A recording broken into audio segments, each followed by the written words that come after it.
Morning everyone, my name is NGUYEN. I come from Bangkok City.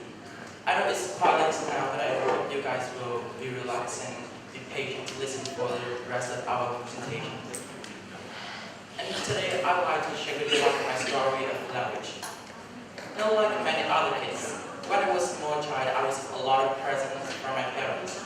And in every of my birthday party, I always had a wish that I think that becomes true. That my parents have power to read others' minds. And it is not because that I'm obsessed with fiction movies in my childhood, but because that if so, they can understand how thankful I was for the gift without me telling them.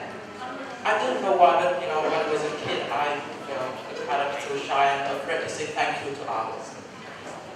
And then when I was in grade 9, I didn't get the Asian scholarship, which I was extremely determined to, and I spent most of my time studying for it. And when I got home, I got crazy and I tore all the books and I threw away. I screamed in anger and disappointment. And at that time, my sister bought me a laptop and a book, and I think it's the biggest present I have received now. And on the first page of the book, there's a sentence I never forget. That is, "Dear my little brother, whenever you're in need, just call this number." And with it, I overcome that hard time.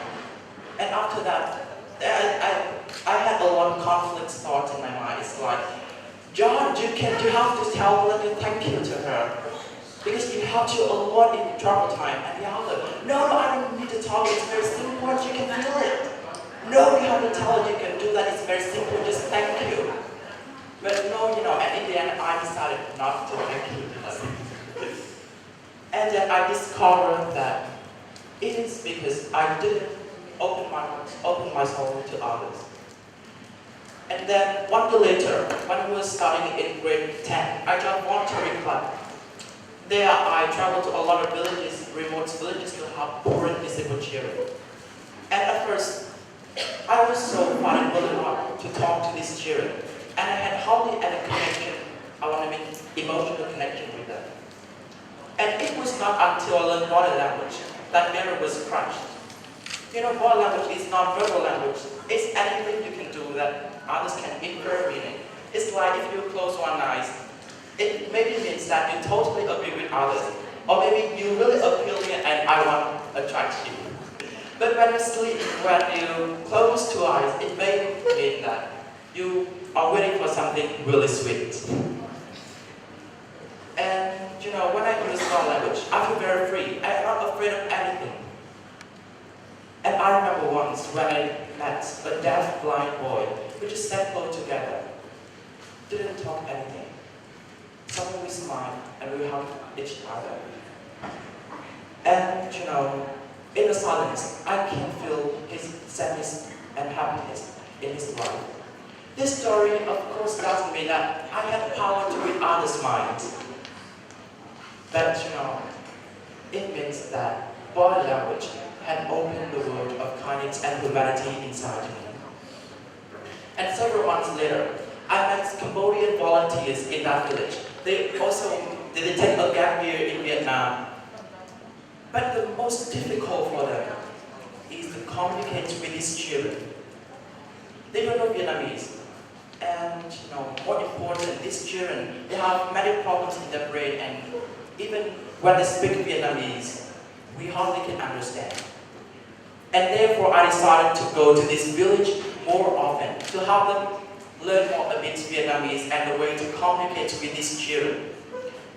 And just shortly after that, I found they can tell these children simple stories. Of course, by a lot of language, they can draw, they can use body language and a lot of sign language as well. And at that time, I think I learned that language, and especially in my situation, English, helps me to open the world of kindness and humanity in the world outside.